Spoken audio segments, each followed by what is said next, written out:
Hello, welcome back. I am Reverend Dr. Lori Williams, and today I want to give you a different perspective rather than staying in the hurt that you go through when, like, say, for an example, the end of a relationship.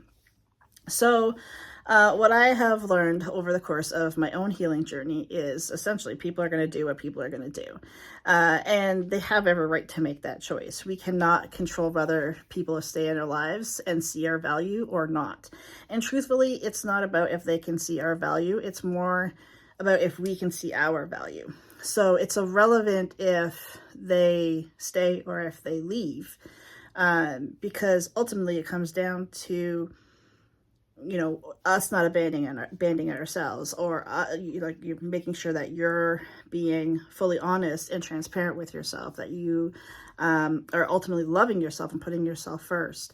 So how I've been able to shift that is through gratitude, is through recognizing that first and foremost, not everyone is meant to be in every chapter of your life, and that's awesome. That's absolutely great, because ultimately, I mean, we've all been in relationships that we've just tried to make them work for the sake of making them work, and it did not turn out well. I guarantee you it's not going to end well.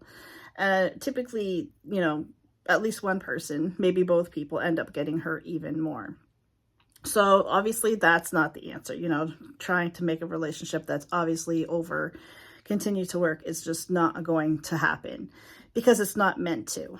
Spiritually, we have people coming in and out of our lives to teach us lessons in our lives. They all play a character, they all play a role in our lives, an active role in our lives. And then when that role is over, they're gone. So it hurts. Let's be honest. It hurts. It hurts to be abandoned. It hurts to feel like you're not worthy. It hurts to, when people once said that they loved you and now they can just walk away so easy. It hurts. And you have to process through that hurt, and never try to just bypass that. I mean, that's healing. You've got to be able to release that. You're human. You have human emotions, and you have to honor that process of going through feeling those emotions as part of the healing process. But then what next? Like, what happens after you're done that? Like, do you stay in the hurt? I personally choose not to. I take everything after it's healed and I learned the lesson from it, and then I focus on the lesson. So say, for an example, if someone walks out of my life, it's like, hey Lori, I love you, but we're over. Cool. Okay, thank you. First of all, thank you. Because that person is no longer taking up space.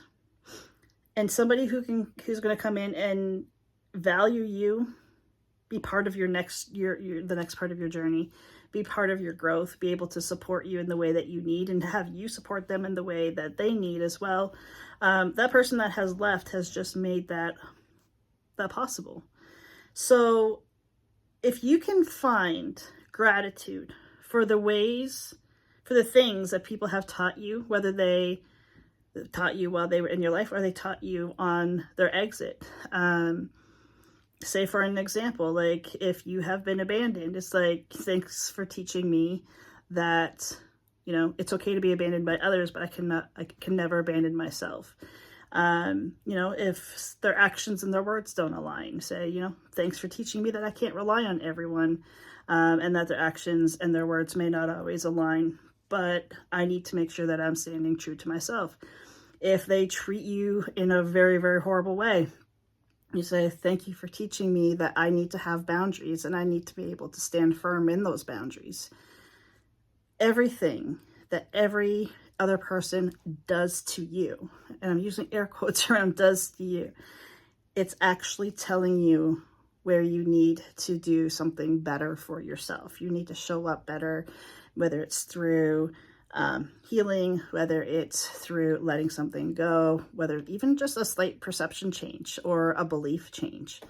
The funny thing about beliefs, and I mean, I may do a whole video just on beliefs because it really does deserve its own video, but beliefs are just something that you're told over and over again until you believe it. So the good news is that your beliefs ultimately mean nothing, and that's why everybody's beliefs are different. But there's no, I mean, My beliefs are effective for my reality, but my beliefs aren't necessarily going to be effective for someone else's reality. And that's why, I mean, unfortunately, people argue all the time, saying like mine are right, or yours are right, or yours are wrong, mine are right.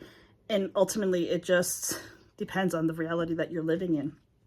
So if you're having an old, outdated belief that, you know, a societal belief, a prime example I actually come up against with this a lot in the work with my clients, is a societal belief is that your parents are supposed to always be there for you. A spiritual belief that does not serve you.